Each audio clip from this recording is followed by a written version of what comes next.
नमस्कार, विबोध एकेडमी में आपका स्वागत है। हम हिंदी साहित्य के 4 व्याख्यान कर चुके हैं भाई। ये 5वीं क्लास है हमारी। हिंदी साहित्य चला हुआ है, बिल्कुल जो नया बैच प्रारंभ किया है अभी, उसकी 4 क्लास डाल चुके हैं। ये 5वीं क्लास है भाई। इसमें देखिए, हम देखेंगे आज आदिकाल के बारे में, क्योंकि प्रमुख जो साहित्य इतिहास ग्रंथ थे उनकी चर्चा की है हमने। और फिर भाई काल विभाजन, नामकरण और फिर उससे संबंधित कुछ महत्वपूर्ण तथ्य आज हम करेंगे भाई। आदिकाल, आदिकाल से आज हम प्रारंभ करेंगे। आज जो हमारे अध्ययन का विषय है वो है भाई आदिकाल, यानी कि आदिकाल की समय सीमा। और इसी का जो दूसरा नाम रामचंद्र शुक्ल जी ने दिया वो वीर गाथा काल, लेकिन वो मान्य नहीं हुआ, क्योंकि मात्र 12 रचनाओं के आधार पर किसी कालखंड का नामकरण करना उचित नहीं था। और उन 12 रचनाओं में भी 3 तो श्रृंगार रस की रचनाएं हैं भाई। बिशल देव रासो है, और ये मैथिली विद्यापति की पदावली है, और ये अमीर खुसरो की पहेलियां। तो ये सब रचनाएं हम विद्वानों ने इनके ऊपर अपने अपने विचार रखे और कहा कि वीर गाथा काल इसको नामकरण देना उचित नहीं है। तो सर्वमान्य मत से अब इसका नामकरण क्या है भाई, आदिकाल। और आदिकाल का जो समय माना है, या समय आप लिख भी चुके हो, जो भी बताओगे वो बताओगे भी आप क्या, संवत 1050 से 1375, ये समय अवधि मान्य है भाई इसकी। संवत 1050 से 1375 विक्रमी, ये है भाई इसकी समय सीमा आदिकाल की। अब आदिकाल में क्या पढ़ेंगे हम भाई? आदिकाल में हम सिद्धों को पढ़ेंगे, फिर हम पढ़ेंगे भाई नाथ पढ़ेंगे, सिद्ध, नाथ, जैन और रासो साहित्य, ये सब हम करेंगे आदिकाल के। और विद्यापति और अमीर खुसरो, यहाँ तक हम आदिकाल में रखेंगे। उसके बाद भक्ति काल शुरू होता है। अब आदिकाल की विशेषताएं देखेंगे पहले, फिर आदिकाल में जो सिद्धों का आज हम वर्णन करेंगे। देखो भाई, आदिकाल की विशेषताएं हैं। आदिकाल में क्या विशेषताएं थी भाई? सबसे पहले तो जो आदिकाल, क्योंकि देखो विशेषताओं से प्रश्न पूछा गया है, हर कालखंड की विशेषताओं से प्रश्न पूछा जाता है। कथन निष्कर्ष में पूछ लेते हैं, या फिर प्रश्न बना दिया जाता है कि आदिकाल की कौन सी विशेषता नहीं है। तो ये प्रवृत्तियां या विशेषताएं जानना बहुत जरूरी है। और इससे आपको ये भी पता चलता है कि उस समय समाज में क्या चल रहा था भाई, कैसी परिस्थितियां थी, धार्मिक दृष्टि से कैसा था, राजनीतिक दृष्टि से कैसा समाज था, ये सब भी जानकारी हमें होती है। और इसी तरह से हम तादात्म्य भी बिठा पाते हैं एक। अब आप देखो, इसको याद करने का अपना एक, वैसे तो सबका अलग अलग तरीका है, लेकिन जो सबसे अच्छा तरीका है वो आप अपने दिमाग के अंदर एक कल्पना बनाइए, चित्र बनाइए, और आप अपने आप को वहीं पे रख के सोचना शुरू कीजिए जैसे हम आदिकाल में ही विचरण कर रहे हैं। आपको ऐसा महसूस होना चाहिए, तो फिर आप जुड़ जाओगे, साधारणीकरण हो जाएगा, आपका तादात्म्य हो जाएगा, और आपको रस आने लगेगा फिर अध्ययन करने में। अब देखो, ये अध्ययन करना और करवाना दोनों ही आप ये मानो बहुत गंभीर विषय है भाई, करना भी और करवाना भी, और दोनों को ही रस आना जरूरी है, तभी जो अध्यापन है वो सफल होगा। एक अध्यापक भी सफल तभी है जब अपने बच्चों को प्रभावित कर सके, अपने व्याख्यान से जोड़ सके और समझ बना सके उसके बारे में। तो आज हम देखेंगे भी आदिकाल की विशेषताएं। आप विशेषताएं कह सकते हो, प्रवृत्तियां कह सकते हो, विशिष्टताएं एक ही बात है भाई। तो आज हम देखेंगे भाई आदिकाल की विशेषताएं। इसी को प्रवृत्तियां भी कह देते हैं, विशेषताओं को ही, और विशिष्टताएं भी कह देते हैं। अब देखो, पहली जो सबसे पहली विशेषता हम रखेंगे वो रखेंगे भी ऐतिहासिकता की कमी। अब ऐतिहासिकता की कमी कैसे है इसमें? आदिकाल की जो प्रथम विशेषता हमने देखी वो देखी है भाई ऐतिहासिकता का अभाव, कह सकते हो आप, ऐतिहासिकता की कमी। कैसे है ऐतिहासिकता का अभाव? ऐतिहासिक, देखो इतिहास में इक प्रत्यय जुड़ने से क्या बना है, ऐतिहासिक। अब देखो, इतिहास का अभाव दिखाई दिया, यानी कि जो आदिकाल में जो साहित्य हम देखेंगे उसमें वास्तविकता की जगह आपको कल्पना ज्यादा मिलेगी, और इसके कारण हम जो हमारा इतिहास है ना उसके बारे में जो इतिहास कुछ कहता है और साहित्य में कुछ वर्णित किया गया है कवियों के द्वारा, तो ये भ्रम की एक स्थिति पैदा हो जाती है। तो इस प्रकार हमें इसको प्रमाणिक, इसीलिए तो प्रमाणिकता का भी संदेह होता है इस पर, क्योंकि इसमें ऐतिहासिकता की कमी है, अभाव है, कल्पना की प्रचुरता है, और ये सब होने के कारण क्या है, इसमें ऐतिहासिकता का अभाव दिखाई देता है, क्योंकि कल्पना ज्यादा कर दी उन्होंने, बड़ा चढ़ा के बता दिया किसी चीज को, तो जो वास्तविकता थी वो कहीं छुप गई उस अतिशयोक्ति के चक्कर में। अब देखो दूसरी जो विशेषता हम रखेंगे, इसकी दूसरी विशेषता है भाई युद्ध वर्णन में सजीवता। युद्ध वर्णन में सजीवता, अब युद्ध वर्णन में सजीवता कैसे है भाई, तो देखो कल भी हमने बात की थी थोड़ी थोड़ी इसके बारे में। युद्ध वर्णन में सजीवता दिखाई देगी आपको, जो आप ये साहित्य जो पढ़ोगे आदिकाल का, जैसे हम पृथ्वीराज रासो को ही लेते हैं जो हिंदी का पहला महाकाव्य माना जाता है, तो उसमें क्या है भाई देखेंगे हम कि ये युद्ध वर्णन का सजीव वर्णन किया गया, यानी कि आंखों देखा। जैसे हम देखो सजीवता का मतलब है कि बिल्कुल ही जीवंत वर्णन, जीवंत यानी कि हमने देखी है किसी चीज को और उस देखी हुई चीज को हम बताते हैं ना, तो उसमें सजीवता होती है। लेकिन सुनी सुनाई बात हम बताते हैं तो उसमें वो वास्तविकता न तो हम बता पाते हैं उस तरह से, न आप समझ पाते हो। यानी कि जो देखा देखी परखी चीज होती है ना उसको सजीव ढंग से वर्णित किया जाता है। और ये तो युद्धों में जाते थे भाई, ये जो चारण कवि थे, चारण कवियों ने लिखे हैं ज्यादातर ये साहित्य, तो चारण कवि तो अपने आप में ही युद्ध कौशल में पारंगत होते थे, जरूरत पड़ने पर वे भी युद्ध भी करते थे। और देखो इस विषय में हजारी प्रसाद द्विवेदी ने कहा भी है कि उस समय भारत पर चारों तरफ से आक्रमण हो रहे थे, तो जरूरत थी एक ऐसे वर्ग की जो जागृत कर सके और युद्ध के लिए प्रोत्साहित करे लोगों को। तो ये युद्ध की सजीवता इसमें दिखाई गई है, बिल्कुल आंखों देखा, यानी कि युद्ध क्षेत्र में उपस्थित होते थे वो अपना आंखों देखा हाल वर्णित करते थे वहां, उसमें कोई आपको अतिशोक्ति या कल्पना नहीं मिलेगी, क्योंकि युद्धों का सजीव वर्णन है भाई वहां, क्योंकि युद्ध वो स्वयं युद्ध करते भी थे और देखते थे, तो वर्णन बिल्कुल स्टिक और सजीव तरीके से मिलेगा आपको। अब देखो जो अगली विशेषता है वो है भाई प्रामाणिकता में संदेह। प्रामाणिकता में संदेह, अब प्रामाणिकता में तो संदेह है भाई इन ग्रंथों के, क्योंकि जो प्राचीन ग्रंथ हैं वो उपलब्ध भी बहुत कम है, और उपलब्ध है तो उनकी कुछ प्रति है वो फटी हुई है, फटी पुरानी है या है नहीं, कोई आगे का भाग मिल गया, कोई पीछे का भाग मिल गया, या कुछ बिल्कुल ही अज्ञात है, मिले ही नहीं है, सिर्फ हम कल्पना करते हैं कि ये ऐसे ग्रंथ रहे होंगे। तो ये ऐसी जो है, इसीलिए तो उनकी प्रामाणिकता पे हम संदेह कर सकते हैं कि क्या पता वो वास्तव में वो ग्रंथ थे भी या नहीं।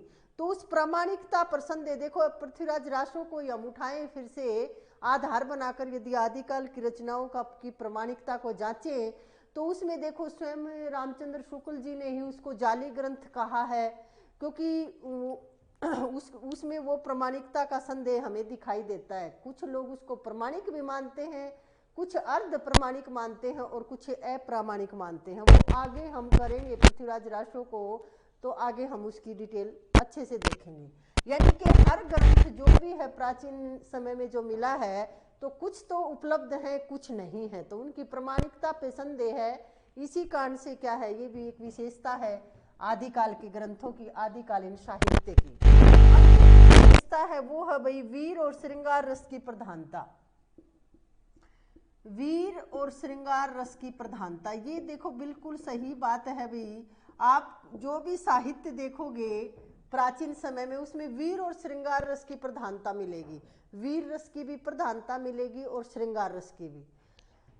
अब देखो भाई अगला जो हम अगली विशेषता जो देखेंगे हम इसकी, उसमें देखेंगे भाई आश्रयदाताओं की प्रशंसा। आश्रयदाताओं की प्रशंसा, अब देखो भाई आश्रयदाताओं की प्रशंसा भी आपको मिलेगी, क्योंकि देखो आश्रयदाताओं के आश्रय में रहते थे, तो देखो उनकी जी हजूरी करनी तो वही जरूरी हो जाती है। आप किसके आश्रय में जहाँ भी रहते हो तो मालिक, तो नौकर को तो मालिक के हिसाब से ही चलना पड़ेगा। तो ये राज दरबारों में राज कवि हुआ करते थे, और फिर ये राजा को खुश और एक लालच भी, धन का लालच भी आप लगा लीजिए कि भी पैसे मिलते थे। अगर अच्छा आप उनके बारे में लिखोगे और राजा खुश हो गया तो क्या पता कहीं की कोई रियासत आपको दे दे छोटी मोटी, या और कुछ पारितोषिक मिल जाए आपको। तो इस तरह से वो आश्रयदाताओं की प्रशंसा करते रहते थे, यानी कि बढ़ा चढ़ा के वर्णन करते रहते थे उनका, उनकी प्रशंसाओं में ही लगे रहते थे कि इनको किसी तरह से राजा को खुश रखा जाए। बस एक ही मकसद उनका था कि किसी तरह से भी।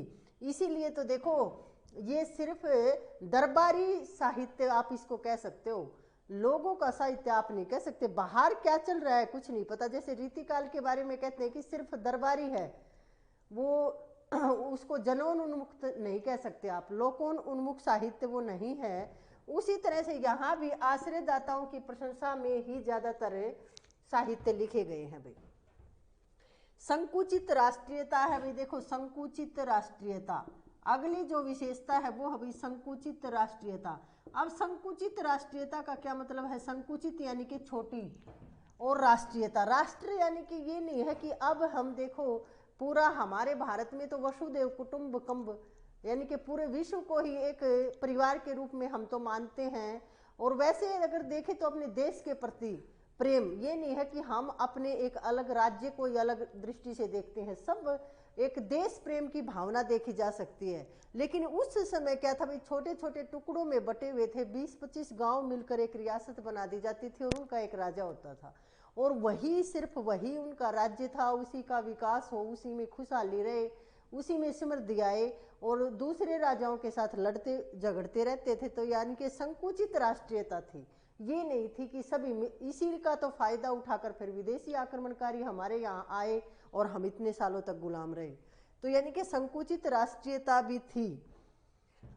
और क्या विशेषता थी भी? कल्पना की प्रचुरता थी। जो अगली विशेषता थी आदिकाल की वो क्या थी भी? कल्पना की प्रचुरता,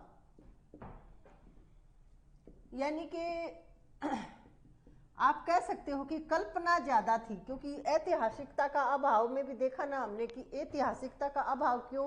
क्योंकि इतिहास को छुपा दिया गया काल्पनिकता से, कल्पना को ज्यादा महत्व दिया गया, काल्पनिक घटनाएं ज्यादा बताई गई हैं, यानी कि ऐसी बातें जिन पर विश्वास करना मुश्किल है, ऐसी ऐसी घटनाएं वहां बताई गई हैं। तो कल्पना की बहुत ज्यादा प्रधानता आपको उस समय में जो रचित साहित्य है उसमें देखने को मिलेगी। अगली जो विशेषता देखेंगे वो है विविध छंदों का प्रयोग। विविध छंदों का प्रयोग भी हुआ है भाई। जो ग्रंथ मिले हैं प्राचीन, उनमें अनेक प्रकार के छंदों का प्रयोग देखने को मिलेगा। अब देखो जैसे छंदों, पृथ्वीराज रासो को ही आधार बना के देखें तो पृथ्वीराज रासो को छंदों का अजायब घर कहा जाता है, और चंद्रबरदाई को कहा जाता है छंदों का सम्राट। यानी कि देखो वैसे रामचंद्रिका को भी कहा है राम स्वरूप चतुर्वेदी ने छंदों का अजायब घर। ये दोनों बातें याद रखनी है भाई, वो आगे करवाएंगे रामचंद्रिका जब आएगी तब। इसमें हम देखेंगे भी, देखो यानी कि पृथ्वीराज रासो को आधार बना के देखें हम तो पृथ्वीराज रासो लिखा किसने? चंद्रबरदाई ने। तो चंद्रबरदाई को कहा जाता है छंदों का सम्राट, और जो पृथ्वीराज रासो जो ग्रंथ है उसको कहा जाता है छंदों का अजायब घर। यानी कि विभिन्न प्रकार के अनेक छंदों का प्रयोग आपको देखने को मिलेगा उस समय की रचित रचनाओं में। अगली जो विशेषता है वो अभी डिंगल पिंगल भाषा का प्रयोग किया गया है। डिंगल पिंगल भाषा का प्रयोग, डिंगल पिंगल भाषा का प्रयोग आपको देखने को मिलेगा। देखो अभी जो आरपीएससी का आपका पेपर हुआ था उसमें पूछा गया था भाई डिंगल और पिंगल क्या हैं? ये शैलियां हैं भाई, भाषा तो नहीं कह सकते हम इनको, शैलियां हैं ये। क्योंकि उसमें एक ऑप्शन में था भाषा, एक में था शैली, या एक में था भाषा और शैली दोनों। तो ये भाषा शैलियां होती हैं भाई डिंगल और पिंगल। अब देखो ये डिंगल तो है, ये तो वीर रस की रचनाएं करने के लिए, वीर रस की तड़कती फड़कती जो रचनाएं हम करेंगे ना उसमें डिंगल, यानी कि ये थोड़ी सी कर्कश है। इसमें क्या है? अपभ्रंश प्लस राजस्थानी आप कहेंगे, ये भाषाएं मिल जाती हैं तो पिंगल शैली का निर्माण होता है, और नहीं डिंगल का। और पिंगल होती है भाई अपभ्रंश प्लस ब्रिज। ये भी कई बार पूछी गई है भाई कि किन दो भाषाओं से मिलकर डिंगल और पिंगल बनी है। तो डिंगल में तो राजस्थानी का मिश्रण होता है अपभ्रंश के साथ, और पिंगल में अपभ्रंश के साथ ब्रिज भाषा का। तो ये याद रखने में इस प्रकार की भाषाओं का प्रयोग आपको देखने को मिलेगा आदिकालीन साहित्य में। अगली विशेषता जो है वो है भाई अलंकारों का स्वाभाविक प्रयोग है। बिल्कुल है भाई अलंकारों का स्वाभाविक प्रयोग।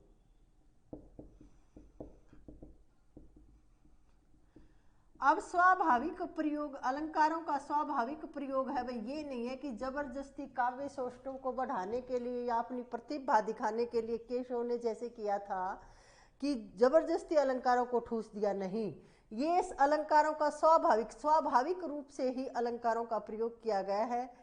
जो जरूरी थे या आने आ गए, अपने आप आ गए ऐसे अलंकार। ये नहीं है कि काव्य सौष्ठव दिखाने के लिए अलंकारों का प्रयोग किया गया, बल्कि स्वाभाविक रूप से अलंकारों का प्रयोग आपको देखने को मिलेगा इन रचनाओं में। ये थी भी आदिकाल की विशेषताएं। अब आदिकाल की विशेषताएं देखिए, इनमें से कोई एक आपको ये दूसरी डाल दी जाएगी और पूछा जाएगा कि आदिकाल की विशेषता नहीं है। तो देखो ज़्यादा नहीं है, 10 विशेषताएं हैं, याद कर लेना और मुश्किल भी नहीं है। 10 पॉइंट आपको याद होने चाहिए भाई, क्योंकि आप आदिकाल अब प्रारंभ कर रहे हो, साथ साथ चलोगे तो तैयारी अच्छी होगी। लेकिन यदि आप पीछे छूट जाते हो ना, फिर मुश्किल होता है याद करना। तो अब देखो इसमें क्या है भाई, ऐतिहासिकता का अभाव देखने को मिलेगा।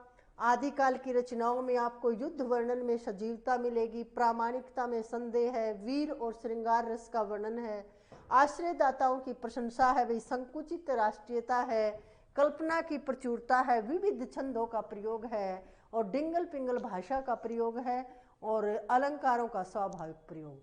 ये कोई मुश्किल भी नहीं है, आसानी से आप याद कर सकते हो। अब हम देखते हैं भी आदिकाल में चल लेंगे आगे कि हिंदी का पहला कवि कौन सा है। इस पर हम बात कर चुके हैं, अब हम बिल्कुल एक स्टेप टू स्टेप चलेंगे भी परीक्षा उपयोगी ढंग से। अब देखो भी ये तो आपने लिख लिया होगा, अब देखेंगे भी हम हिंदी का पहला कवि कौन सा है। वैसे तो सब ने अपनी अपनी अलग अलग दृष्टिकोण से पहले कवि की चर्चा की है भाई, लेकिन जो सर्वमान्य मत है, यानी कि हम मानते हैं, सीधा सीधा पूछा जाए कि हिंदी का पहला कवि कौन है, वो है भाई सरहप्पा, यानी कि सर्वमान्य मत है ये। लेकिन सबसे पहले इसको माना था किसने, राहुल सांकृत्यायन ने। अब पहले कवि के बारे में देखेंगे हम, और पहला कवि जो है वो 84 सिद्धों में से एक है, तो फिर सिद्धों को देखेंगे। आज जो हम अब करेंगे भाई, लिखो एक दो बातें लिख लो पहले कवि के बारे में, क्योंकि ये डाउट वाले प्रश्न होते हैं, फिर बार बार बीच में पूछते हो तो अजीब सा लगता है। तो लिख लो, यही लिख लो भाई, हिंदी का पहला कवि। अब हिंदी का पहला कवि अगर पूछ लिया जाए आपसे, तो आप एक ही नाम लोगे भी, सरहप्पा। और सरहप्पा कौन थे भाई, सिद्ध थे ये, और सिद्धों की संख्या 84 बताई जाती है, और उनमें से एक थे ये। और इन्होंने जो रचना की वो सब हम देखेंगे भाई। अब देखो इसमें हिंदी का पहला कवि तो ये है, 2-4 बातें लिख लो, फिर शुरू करेंगे सिद्धों के बारे में। अब देखो हिंदी का पहला कवि है भाई सरहप्पा।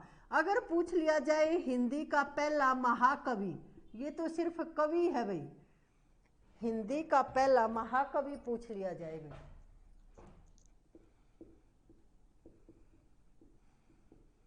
तो देखो पहला महाकाव्य कौन सा बताया भाई, पृथ्वीराज रासो। तो पृथ्वीराज रासो लिखा किसने, चंद बरदाई ने, तो वही है भाई चंद बरदाई। ये एक दो बातें लिख लो भाई। अब देखो ग्रंथ के रूप में हिंदी की पहली रचना, क्योंकि इन्होंने है ना कोई रचना नहीं मिलती भाई इनकी, सरहप्पा की कोई रचना नहीं मिलती। दोहा कोश में जो राहुल सांकृत्यायन है, वो इनकी कुछ मुक्तक या ये लगाओ मुक्तक रचनाओं को शामिल किया है, दोहों को, कोई रचना इनकी नहीं मिलती। इसलिए ग्रंथ के रूप में जो पहला मिलता है हिंदी का, वो है श्रावकाचार। तो ये एक दो बातें हैं, ये लिख लो, फिर आगे बढ़ेंगे।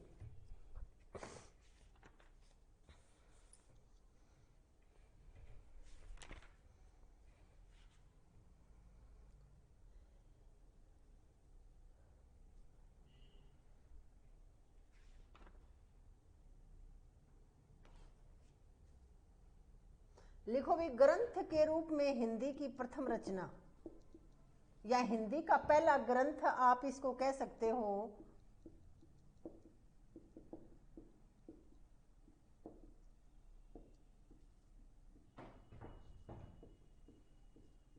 ये है भाई श्रावकाचार, 933 ईस्वी। ये लिखेंगे, इनके बारे में पढ़ेंगे तब। ये तो एक दो बातें इसलिए लिखवाई जा रही हैं कि आप विचलित न हो। अब देखो भाई, हम देखते हैं अब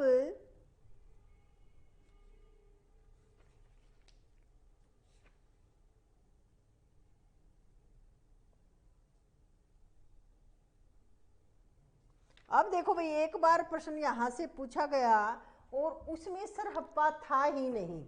प्रश्न पूछा गया कि हिंदी का पहला कवि कौन है, और फिर सरहप्पा ऑप्शन में नहीं थे, तो क्या करेंगे, फिर स्वयंभू को मानेंगे भाई, स्वयंभू को मान लेंगे। यदि सरहप्पा नहीं है तो, ये नहीं है कि सरहप्पा है तो भी आप स्वयंभू को मानोगे, ठीक है। ये आगे भी लिखेंगे, ये बता दिया। अब हम देखते हैं भाई सिद्धों के बारे में, सिद्ध साहित्य के बारे में। ये श्रावकाचार देवसेन की रचना है भाई। इसके जो रचनाकार हैं वो है भाई देवसेन। ये पूछ लिया जाता है भाई, और ये इसकी डेट भी पूछी जाती है। 933 ईस्वी में लिखा गया था ये ग्रंथ।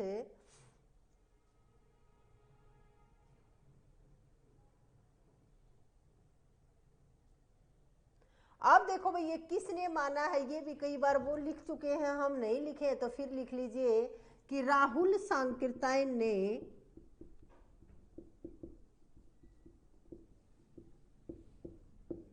हिंदी का पहला कवि तो किसे माना है भाई, प्रथम कवि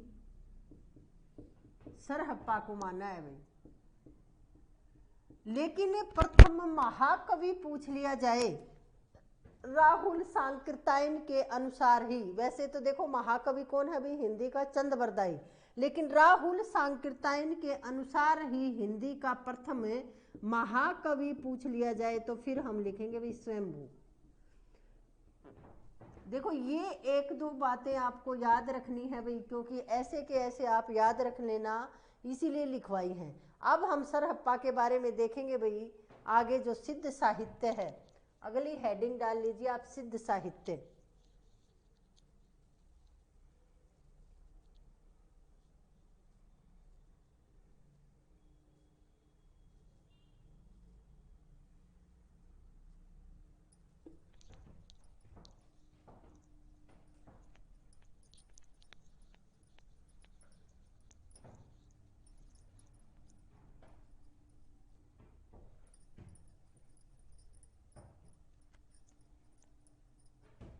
देखो भाई, अब हम लिखेंगे भाई सिद्ध साहित्य करेंगे, क्योंकि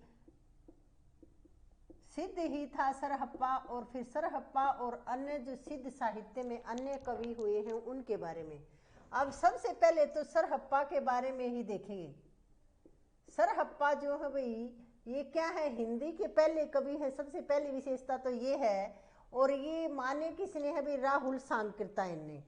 अब देखते हैं भाई सरहप्पा क्या है, सिद्ध है भाई, 84 सिद्धों में से एक सिद्ध है, सिद्ध है। और सिद्धों की संख्या कितनी है भाई, कोई पूछे सिद्धों की संख्या तो कितनी है भाई, 84 है भाई, क्योंकि ये पूछा जाता है भाई, संख्या 84 है, जैसे नाथों की 9, सिद्धों की 84। और देखो भाई इसके अन्य नाम भी हैं, सरहप्पा के अन्य नाम ये भी पूछ लिए जाते हैं, राहुल भद्र और सरोज वज्र, ये अन्य नाम है भाई इसके, राहुल भद्र और सरोज वज्र, ये अन्य नाम है भाई। देखो ये पूछे गए हैं भाई, सरोज वज्र ये अन्य नाम है भाई इसके। और देखो अब सिद्धों के बारे में एक प्रश्न यहां से बना है कि हिंदी साहित्य की आधार पीठिका क्या है, यानी कि हम देखें कि हिंदी साहित्य का आधार अगर किसी को माने हम तो किसको मानेंगे भाई, सिद्धों को मानेंगे। सिद्धों से ही शुरू कर रहे हैं, तो देखो यहां से प्रश्न बन सकता है कि सिद्ध क्या है, तो हिंदी साहित्य की आधार पीठिका है भाई। सिद्ध क्या है, हिंदी साहित्य की आधार पीठिका।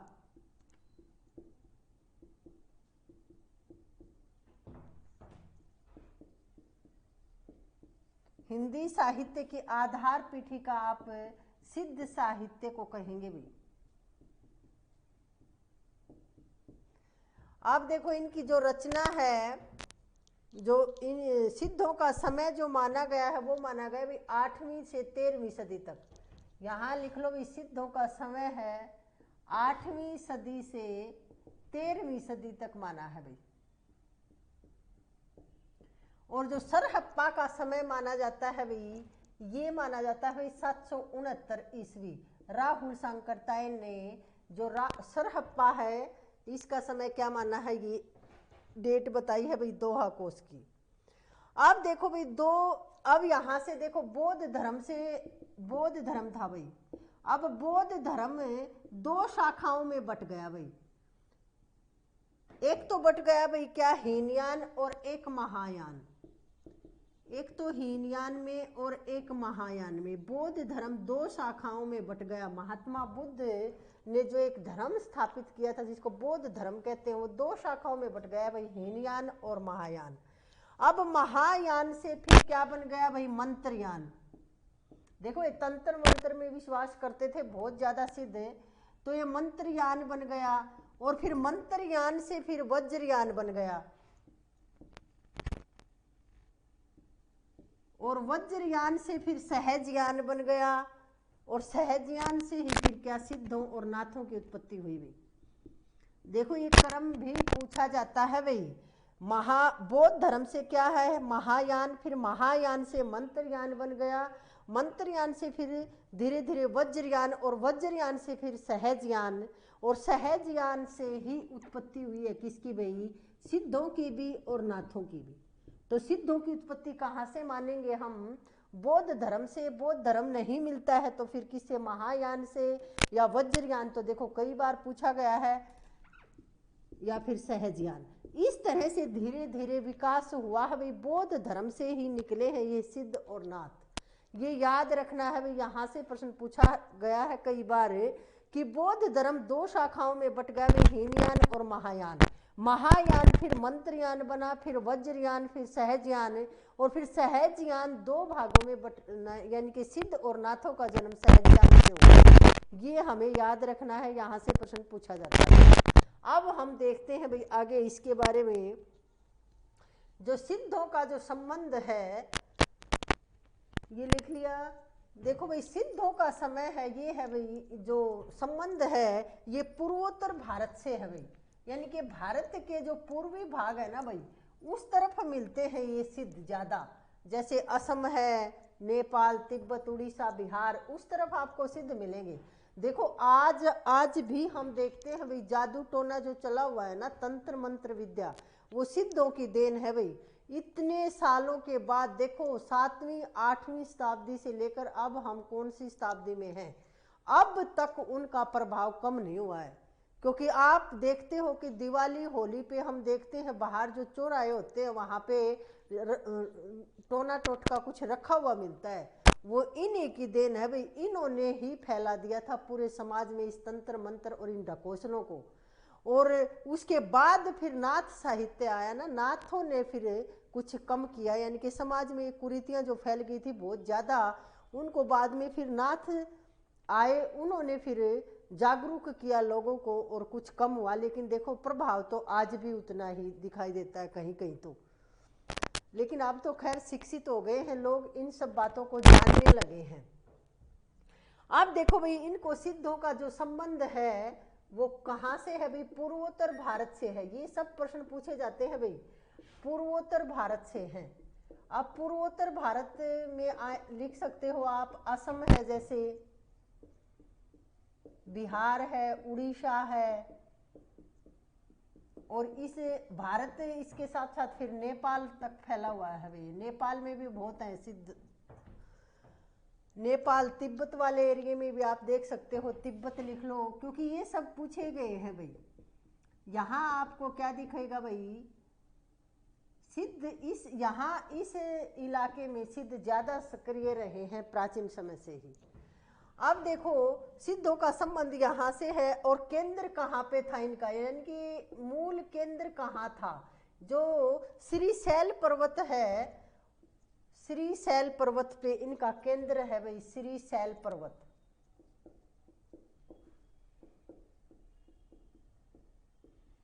जो सिद्धों का मूल केंद्र है वो है भाई श्रीशैल पर्वत, और श्रीशैल पर्वत पर ही इन्होंने मंजूश्री मूल कल्प, जो सिद्धों का एक ग्रंथ है, उसकी रचना हुई थी भाई। वो इसी पर्वत पर, श्रीशैल पर्वत पर ही लिखा गया था। क्या, कौन सा ग्रंथ लिखा गया था भाई? ग्रंथ लिखा गया मंजूश्री मूल कल्प। यहीं पर बैठकर ग्रंथ लिखा गया मंजूश्री मूल कल्प। ये ग्रंथ लिखा गया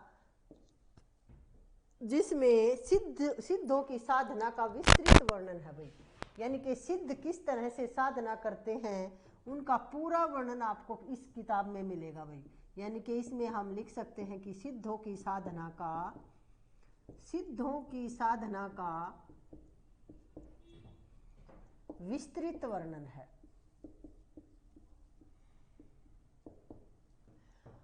अब देखो भाई इसमें है शुक्ल के अनुसार कितने हैं भाई? 84। शुक्ल क्या 84 सिद्ध है, लेकिन शुक्ल ने सबसे पहले लुइपा का वर्णन किया है अपने ग्रंथ में, शुक्ल जी ने।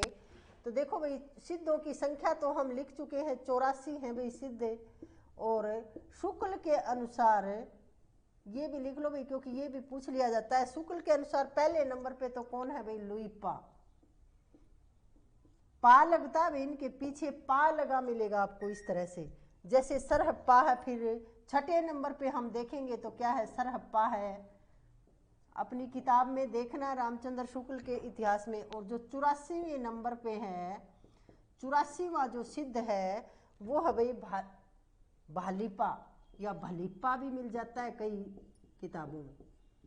ये सिद्ध है भाई, आपको याद रखने हैं ये तीन। शुक्ल के अनुसार पहले नंबर पे तो है भाई लुइपा, छठवें नंबर पे है भाई सरहप्पा या सरहपाद भी कह देते हैं इनको, और सरोज वज्र और राहुल भद्र इनका दूसरा नाम है। और 84वें नंबर पे कौन है भाई? भलीपा या भालीपा आप जिसको बोल सकते हो।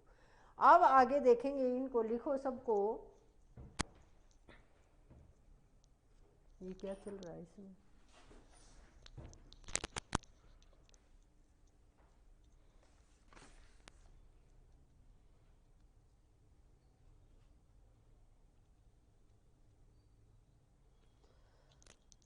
आप देखो भाई सिद्धों की स्रोत सामग्री देखते हैं हम, कि सर्वप्रथम सिद्ध साहित्य का संपादन किसने किया, ये देखेंगे। अब स्रोत सामग्री आप लिख सकते हो कि सिद्धों की स्रोत सामग्री कहाँ से मिलती है। तो जो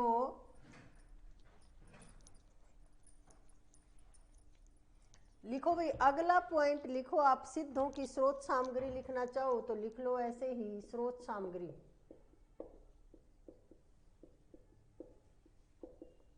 अब इसमें क्या है भाई? देखो ये पाश्चात्य प्राच्यविद है बेंडल, यानी कि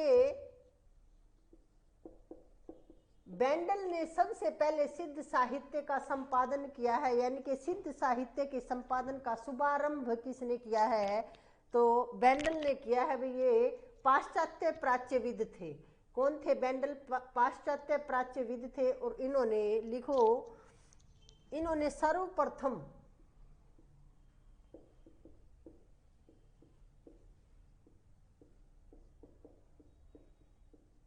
सिद्ध साहित्य के संपादन का शुभारंभ किया। सिद्ध साहित्य के संपादन का शुभारंभ किया।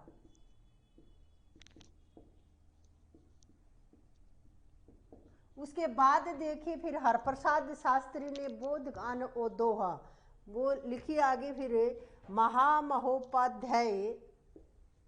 महामहोपाध्याय हरप्रसाद शास्त्री।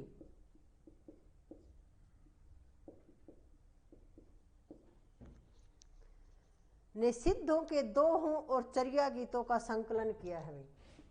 सिद्धों के शास्त्री ने सिद्धों के दोहों और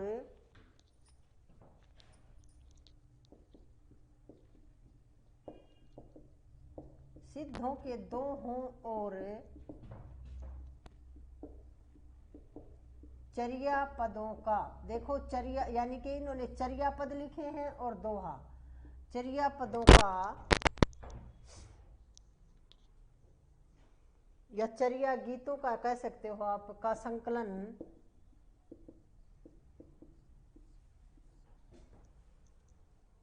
बोधगान और दोहा नाम से किया। भाई बोधगान और दोहा,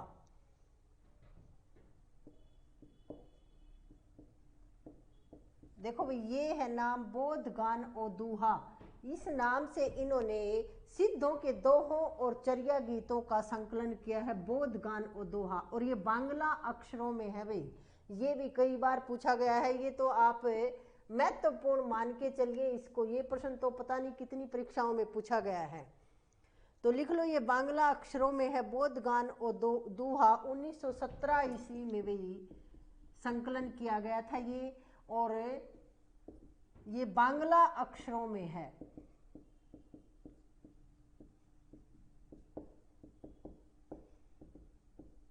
यानी कि बांग्ला भाषा में इन्होंने संकलन किया।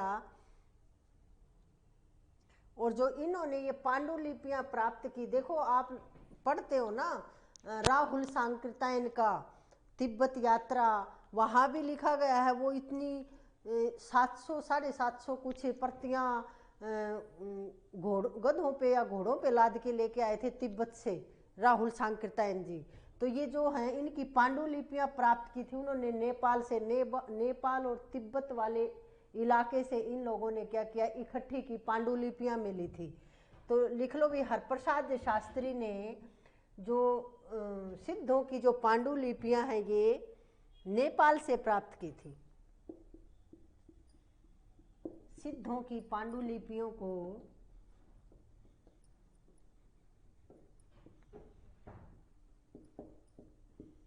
नेपाल से प्राप्त किया था।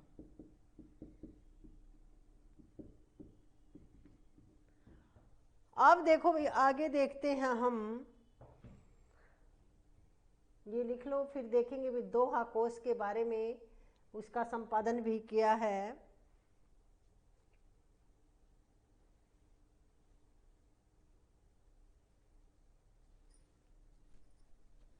ये सिद्धों के बारे में चल रही है भाई ये सब बातें। लिख लो भाई दोहा कोश का संपादन किया किसने किया भाई, प्रबोध चंद्र वागची ने दोहा कोश का संपादन किया। देखो ये एक व्यक्ति है प्रबोध चंद्र वागची।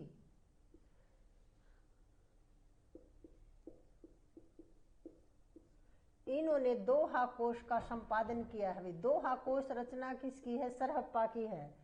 दोहा कोश का संपादन किया है। देखो भाई ये जो एमडीयू में एक बार पीएचडी की एंट्रेंस परीक्षा हुई थी भी, एमफिल पीएचडी की, उसमें भी ये प्रश्न पूछा गया था कि दोहा कोश का संपादन किसने किया, तो प्रबोध चंद्र वागची ने। महत्वपूर्ण प्रश्न है भाई ये, हरप्रसाद शास्त्री का भी कई बार पूछा गया है और इनका भी।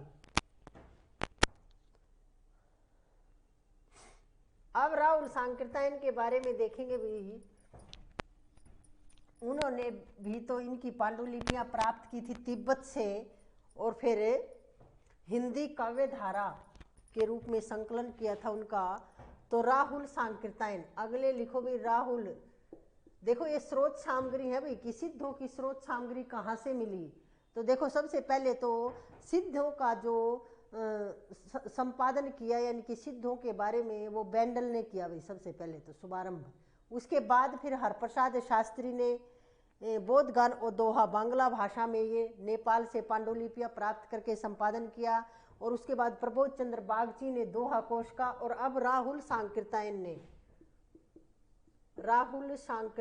ने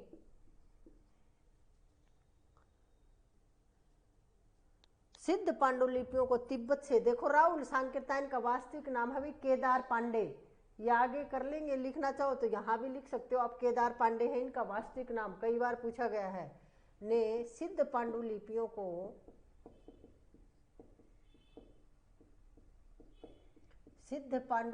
को तिब्बत से प्राप्त किया। देखो इन्होंने क्या, हरप्रसाद शास्त्री ने नेपाल से पांडुलिपियों को प्राप्त किया, इन्होंने तिब्बत वाले क्षेत्र से, जो अब चीन के अधीन आ चुका है ये क्षेत्र। और देखो भाई और इन्होंने क्या किया है फिर, हिंदी काव्य धारा, इस रूप में इन्होंने हिंदी काव्य धारा, और इसकी तो देखो भाई ये तो आप बहुत ज़्यादा महत्वपूर्ण आप इसको लगा के चलना, क्योंकि इसका तो समय भी पूछा जाता है भाई 1945 ईस्वी। और इसे सिद्धों के दोहों और चर्या पदों का संकलन है। इसमें भी क्या है, इन पांडुलिपियों के आधार पर सिद्धों के दोहे और चर्या पदों का संकलन है भाई।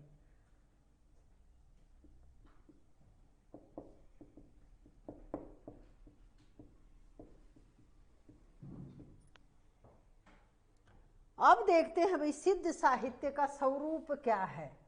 ये तो हमने देखा भाई सिद्धों के बारे में, जो स्रोत सामग्री कहाँ से मिली, कैसे हमें पता चला कि सिद्ध हुए हैं नहीं हुए हैं। तो ये जो पांडुलिपियाँ मिली और फिर इन विद्वानों ने उनको संकलित किया और फिर संपादन एक बुक के रूप में, एक किताब के रूप में हम देख सकते हैं। हिंदी काव्य धारा को भी, हरप्रसाद शास्त्री के बोध गानो दोहा, इन दोहा कोश को भी ये इन्होंने संकलन किया है सिद्धों की पांडुलिपियों को स्थान स्थान से खोज करके। अब देखते हैं भाई हम सिद्धों का स्वरूप, सिद्ध साहित्य का स्वरूप क्या है, यानी कि उसमें था क्या, कैसा स्वरूप था उस समय तत्कालीन समाज के लिए, उन्होंने क्या अच्छा किया क्या बुरा, वो सिद्ध साहित्य का स्वरूप। अब ये बहुत गंभीर प्रश्न बनेंगे यहाँ से, बहुत अच्छा टॉपिक ये आ गया है भाई। अब देखो सिद्ध साहित्य का स्वरूप, सिद्ध साहित्य का स्वरूप इस तरह से लिख लो, लिखेंगे आगे। देखो भाई ये नहीं है कि इन्होंने सिर्फ जादू टोना भरम तंत्र मंत्र ही फैलाया है, इन्होंने कुछ अच्छे काम भी किए हैं। और बाद में धीरे धीरे फिर विकृतियां तो आती ही रहती हैं। कोई भी धर्म है, कोई भी संस्था है, कहीं भी देख लीजिए आप, जो प्रारंभ में जिन मूल्यों को हम लेकर चलते हैं उन मूल्यों पर खरा उतरना बहुत मुश्किल होता है, क्योंकि हर आदमी की सोच अपनी अलग है। अब देखो वैसे तो अगर महात्मा बुद्ध तो देखो भगवान से कम नहीं मानते लोग, भगवान का दर्जा देते हैं उनको, लेकिन उसके बाद फिर देखो धीरे धीरे विकृतियां आती चली गई, क्योंकि पहले बौद्ध धर्म में पहले महिलाओं को दीक्षित नहीं किया जाता था, उसके बाद फिर अनुग्रह करने पर महिलाओं को भी शामिल किया जाने लगा, और फिर धीरे धीरे उसमें विकृतियां आने लगी, विसंगतियां आने लगी, और फिर वो शाखाओं में भी बट गया और धीरे धीरे पतन हो गया उसके बाद फिर बौद्ध धर्म का। तो अब देखते हैं भाई सिद्ध साहित्य का स्वरूप क्या है। सबसे पहले लिखो भाई, सबसे पहली बात तो क्या किया है, सिद्धों ने शास्त्रवाद का तो विरोध किया है, शास्त्रों का विरोध किया है उन्होंने सिद्धों ने, और क्या किया है, लोकवाद का समर्थन किया है। सिद्धों ने शास्त्रवाद का विरोध किया है,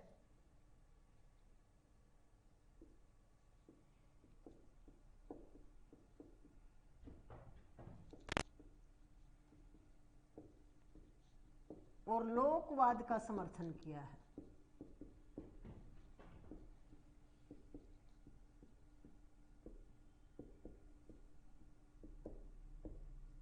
अब देखो ये आगे हम संत साहित्य में भी पढ़ेंगे कि भी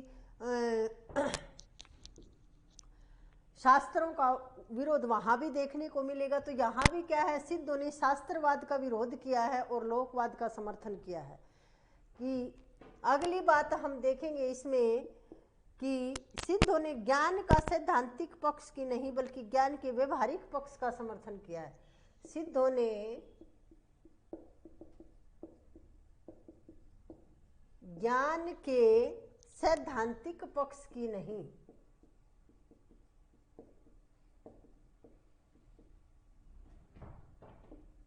बल्कि व्यवहारिक पक्ष की देखो व्यवहारिक भी लिखना सीखो भाई, व्यावहारिक होता है ये, क्योंकि इक प्रत्यय लगने से यहाँ दीर्घ हो जाएगा, जैसे प्रमाणिक नहीं होता प्रामाणिक होता है। तो व्यावहारिक पक्ष को महत्व दिया है।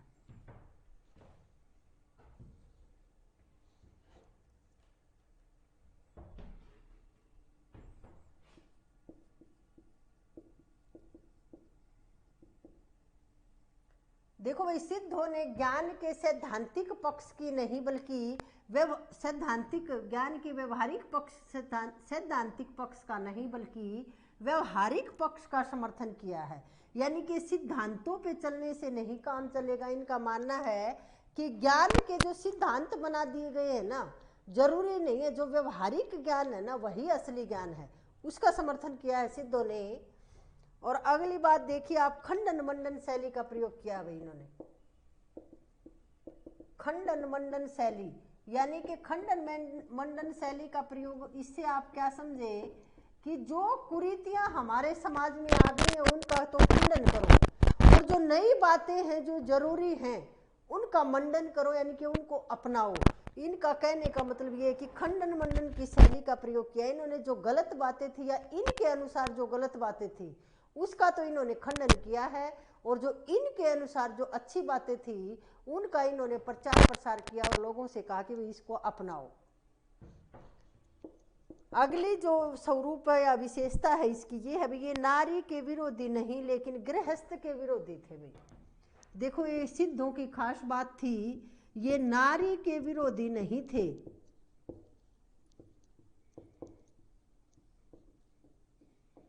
बल्कि गृहस्थ के विरोधी थे भाई।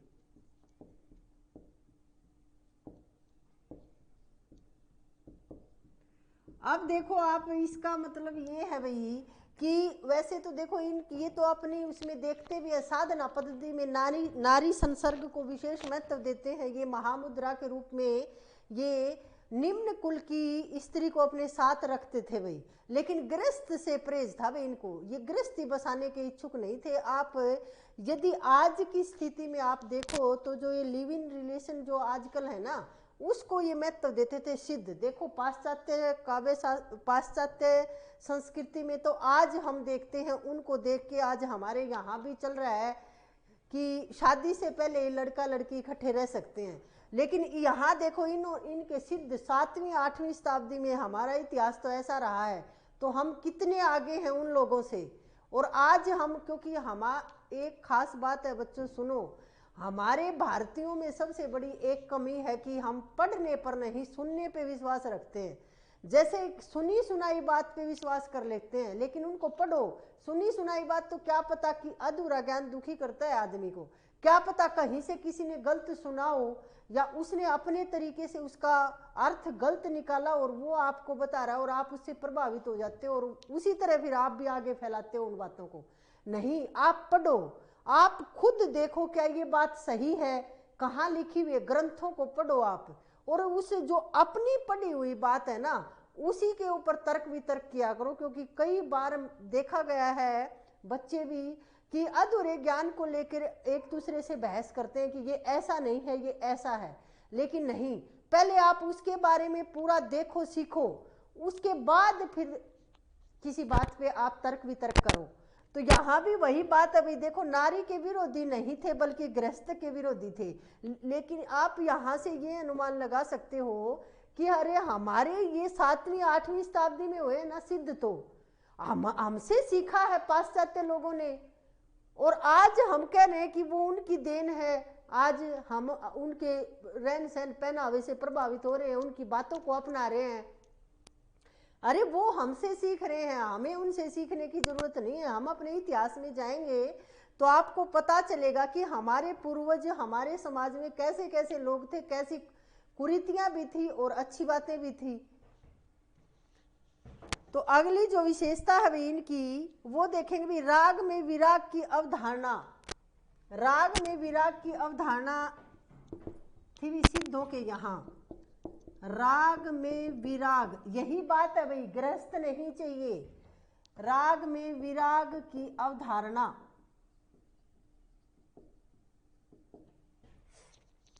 सिद्धों का ये सत्य है भाई। प्रवृत्ति यानी कि राग होता है भाई प्रवृत्ति, संसार से जुड़ाव, और विराग होता है यानी कि निवृत्ति, यानी कि संसार से कटाव।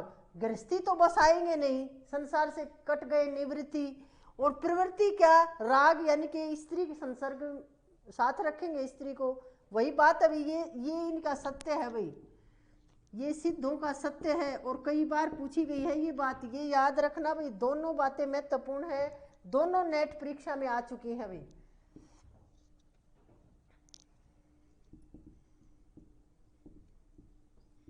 देखो कबीरदास ने, नाथों ने तो क्या किया है कि नारी को ये कहा भी नारी से दूर रहो, यानी कि नारी की निंदा की है कि, लेकिन इन्होंने क्या कहा कि दूर रहने की जरूरत नहीं है, नारी को साथ रखो लेकिन गृहस्थी बसाने की जरूरत नहीं है।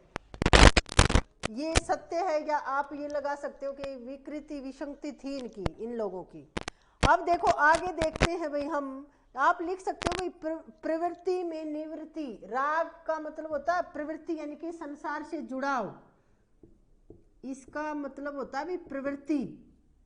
प्रवृत्ति का मतलब होगा भाई संसार से जुड़ाव, और विराग का मतलब होता है निवृत्ति, संसार से कटाव। यानी कि दोनों विरोधाभास आपको दिखाई दे रहे हैं ना भाई, संसार से जुड़े भी रहना है और संसार से अलग भी रहना है। ये विरोधाभास की स्थिति आपको देखने को मिलेगी यहाँ। अगला जो स्वरूप है या जो विशेषता है सिद्ध साहित्य की, वो देखिए, क्योंकि प्रश्न यहीं से बनता है सिद्धों में सीधा सीधा। तो देखो परीक्षा में वैसे तो 2 आकोश किसकी रचना है, या हिंदी के पहले कवि कौन है, सरहप्पा, सरहप्पा के अन्य नाम, ये भी पूछ लेते हैं। लेकिन विशेषताओं से बहुत ज्यादा गंभीर प्रकृति के प्रश्न बना दिए जाते हैं, तो विशेषताएं याद रखनी बहुत ज्यादा जरूरी है भाई। देखो जो अगली विशेषता लिखेंगे हम कि सामाजिक भेदभाव और बाह्य आडंबरों का विरोध।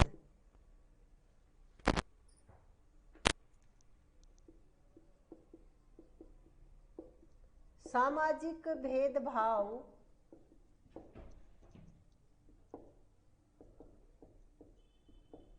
और बाह्य आडंबरों का विरोध। देखो भाई समाज में जो भेदभाव फैला हुआ था ना भाई, सामाजिक भेदभाव, आप देखो लिंग जाति के आधार पर जो भी भेदभाव थे उसको भी देखो सिद्धों ने विरोध किया भाई उसका भी। क्योंकि देखो उच्च कुल के थे ये कई सिद्ध जो थे, और निम्न जाति की स्त्री को अपने साथ रखते थे महामुद्रा के रूप में। तो यानी कि जो ये आप आजकल जो चला हुआ है ना, यानी कि अब तो फिर भी कम हो गया, जो पीछे हम देखें अपने 10-20 साल पीछे मुड़ के, तो वहाँ क्या था कि एक ही जाति में शादी विवाह करना ऐसा था समाज में। अब भी है बहुत जगह, लेकिन ये नहीं मानते थे इस बात को कि जाति वाति कुछ नहीं होती भी, जाति के आधार पर हम निर्धारण नहीं कर सकते किसी का, सब एक समान है। यानी कि जो मन करे जिसका वहां उनके साथ रहो। ये तो देखो अच्छी बात थी सिद्धों की, ये जो सामाजिक भेदभाव था ये नहीं होना चाहिए। देखो भाई सरहप्पा ब्राह्मण थे, जबकि निम्न जाति, और बाकी के जो सरहप्पा थे ना भाई ये तो ब्राह्मण थे, और बाकी जो सिद्ध थे वो निम्न जाति के थे। तो यानी कि साथ रहते थे, तो ऐसी कोई बात नहीं थी। सिद्ध लोग साधना के समय प्रतीक रूप में वज्र और कमल को साथ रखते थे भी, लिख लो ये भी। सिद्ध साधना के रूप में, साधना के समय प्रतीक रूप में वज्र और कमल को साथ रखते थे भी।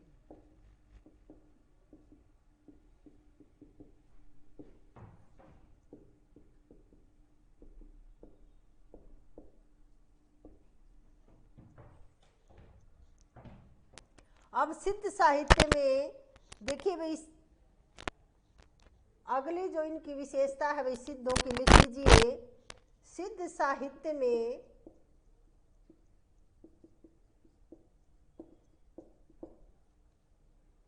नारी को महामुद्रा के रूप में साथ रखा जाता था, और इसे ब्रह्मानंद सहोदर माना जाता था।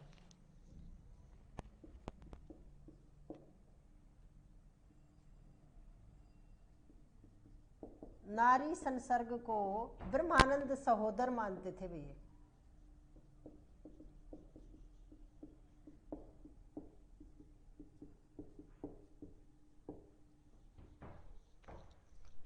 और सिद्ध महामुद्रा के रूप में देखो स्त्री को साथ रखते थे।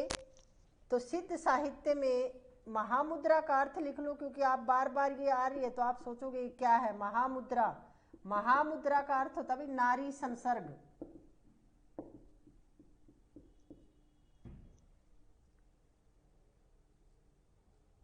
अब देखो हम इसके थोड़े काव्य सौष्ठव के बारे में देखें कि किस तरह के रस छंदों का प्रयोग इन्होंने किया है। तो देखो सिद्धों के साहित्य में शांत और श्रृंगार रस मिलता है भाई।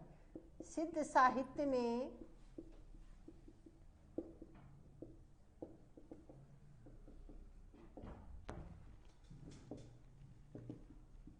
शांत और श्रृंगार रस मिलता है।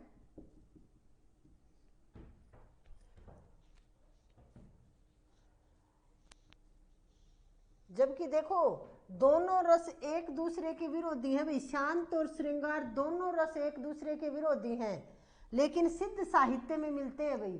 क्योंकि देखो राग और विराग मिल गया तो वहां क्या होगा, श्रृंगार भी होगा और क्या होगा, शांत रस भी होगा भाई।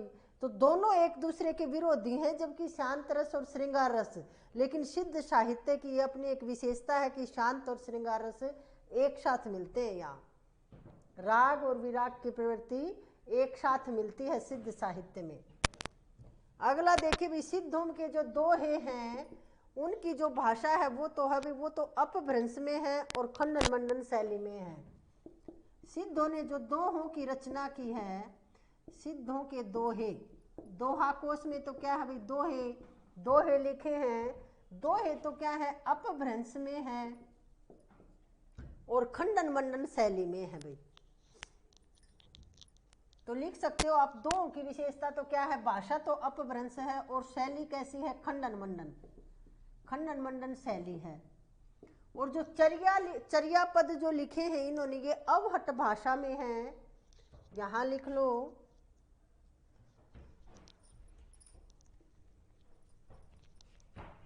क्योंकि देखो यहां से दोहे और चर्या पद की भाषा है ना भाई, यहां से प्रश्न पूछे जाते हैं। चर्या पद जो हैं, चर्या पदों की भाषा तो क्या है भाई, अवहट, अवहट भाषा है। और ये चर्या पद का मतलब होता है अनुष्ठान गीत, अनुष्ठान किए जाते हैं वहां जो गीत गाए जाते हैं वो होते हैं भाई चर्या पद। तो लिखो इनको, ये है भाई अनुष्ठान गीत है ये। और क्या खास बात है भाई इसमें, ये संध्या भाषा के दृष्टिकूट पदों में लिखे गए अभी। देखो दृष्टिकूट पदों में लिखे गए हैं और संध्या भाषा के।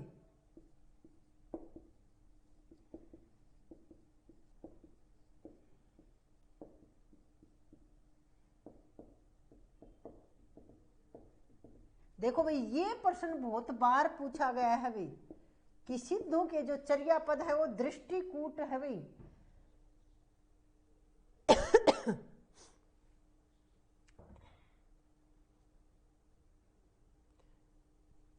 अंतस्थ इसका, और ये किस क्या है भाई, इसमें है क्या, तो ये लिखो भाई अंतस्थ साधनात्मक मन की प्रतीकात्मक अनुभूतियां है भाई। अंतस्थ साधनात्मक मन की प्रतीकात्मक अनुभूतियां।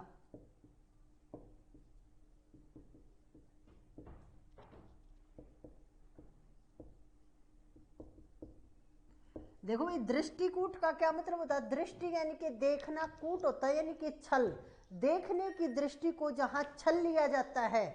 यानी कि कबीरदास ने भी जैसे उल्टवासियां लिखी हैं, या आगे सूरदास के बारे में भी देखेंगे दृष्टिकूट पद लिखे हैं उन्होंने भी। तो दृष्टिकूट यानी कि जो दिखता है ना वो अर्थ नहीं, उसमें गूढ़ रहस्य, यानी कि आप ये समझो कि अध्यात्म से संबंधित तो कुछ उसमें गहनता छुपी होती है। दृष्टिकूट पदों में जो दिखता है वैसा नहीं होता।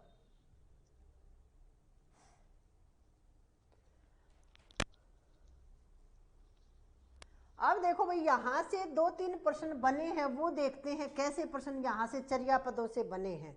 एक तो ये वाला प्रश्न बनता है कि चर्या पद क्या है भाई, दृष्टिकूट है, दृष्टिकूट पद है, यानी कि संध्या भाषा के दृष्टिकूट पद है।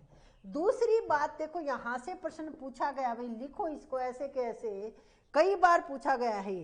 कबीरदास व अन्य संतों द्वारा प्रयोग उलट भाषिया किसकी देन है, तो ये सिद्धों के चर्या पदों की देन है भाई। जो कबीरदास ने उलटबासी लिख दी कि पानी बिच मीन प्यासी, देखो उलटबासी लिख दी, यानी कि ऐसी कुछ लिखी है उल्टी दिखेंगी हमें कि बरसे कंबल भीगे पानी, यानी कि बरसता तो पानी है, भीगता कंबल है, लेकिन उल्टी। इसका मतलब उन्होंने क्या किया है, वो अध्यात्म से संबंधित गहन ज्ञान, यानी कि जो बिल्कुल ज्ञानी आदमी उसको समझ सकता, उनके अर्थ निकाल सकता है। ये आम आदमी के बस की बात नहीं है। हमें तो जो दिखता है हम उसी को मान लेते हैं। तो ये लिखो भाई, क्योंकि यहाँ कई बार प्रश्न पूछा गया है कि कबीरदास और अन्य संतों, कबीरदास व अन्य संतों द्वारा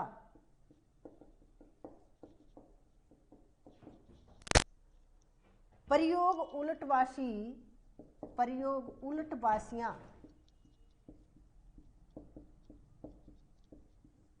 सिद्धों के चर्या पदों की देन है भाई। ऐसे लिख लो, फिर प्रश्न तो हल हो गया अपने आप। सिद्धों के चर्या पदों की देन है भाई। देखो ये कई बार पूछा गया भाई। देखो सिर्फ दृष्टिकूट केवल चर्या पदों में मिलता है, दोहों में नहीं। ये भी प्रश्न पूछा गया है कि सिद्धों के दृष्टिकूट कहाँ मिलेंगे, चर्या पदों में मिलेंगे या दोहों में, तो सिर्फ चर्या पदों में, दोहों में नहीं। ये याद रखनी है तो लिख लो, दृष्टिकूट केवल है, ये अपने आप में एक प्रश्न है, और ये भी दृष्टिकूट केवल चर्या पदों में मिलते हैं।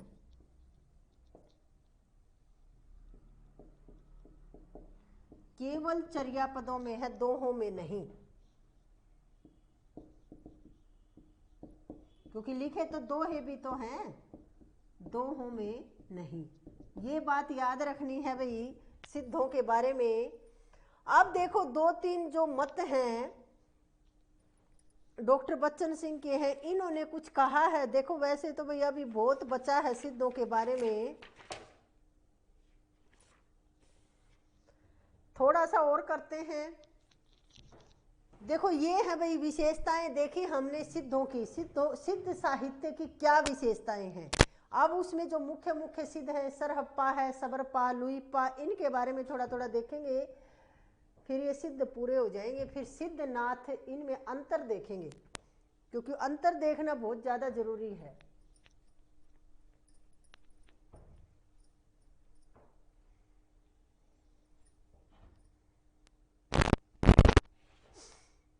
अब देखो साधना कैसी थी, सिद्धों की साधना, ये भी अपने आप में एक विशेषता है। तो अगली लिखो भाई, सिद्धों की साधना।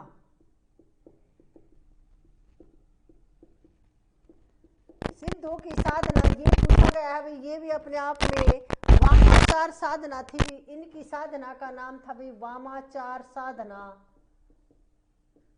या फिर इसी का नाम था भाई गुह्य साधना, महासुखवाद, इसी का नाम था भाई महासुखवाद।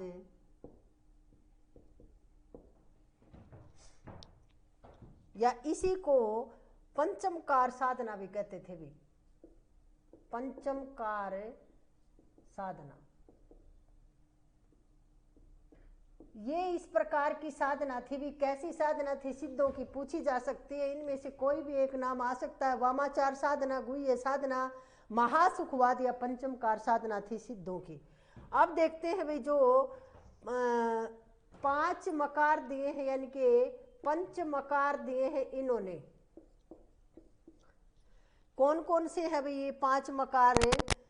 लिखो भाई, 5 पंचमकार का मतलब है भाई 5 मकार।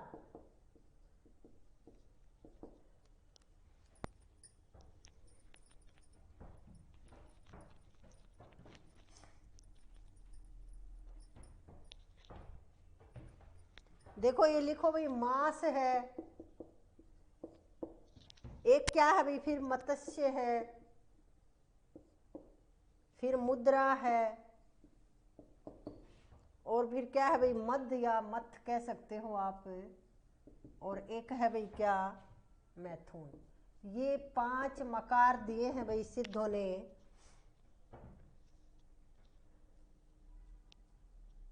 और सिद्धों ने देखो भाई, ये भी प्रश्न अपने पूछा गया है कि सिद्धों ने स्त्री के लिए क्या नाम दिए हैं।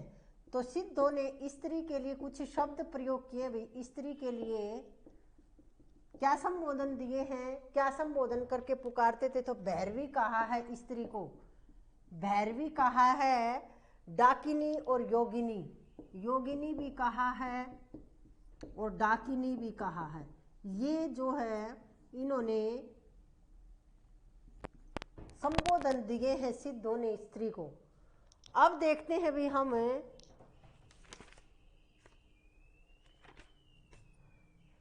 सरहप्पा के बारे में। अब देखो सरहप्पा के बारे में भी, सबरपा, लुइपा, इन सब के बारे में देखते हैं थोड़ा थोड़ा,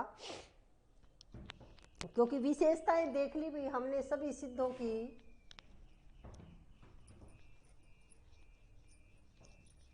अब देखो भाई, जो ये हम कर रहे हैं ना, सिद्ध साहित्य कर रहे हैं, फिर इसके बाद हम नाथ साहित्य करेंगे, फिर उसके बाद जैन करेंगे, ये सब इनकी पंक्तियां हैं, बहुत सी संत करेंगे, फिर आगे भाई हम ये सब बहुत ज़्यादा ये लगाओ, आपको रुचि आ रही होगी कि देखो प्राचीन समय में क्या क्या था, क्या अब है, वर्तमान से आप जोड़ के देखना कि पहले इस तरह के लोग थे, समाज में ये रूढ़ियाँ थी, इस तरह से लोग रह सकते थे।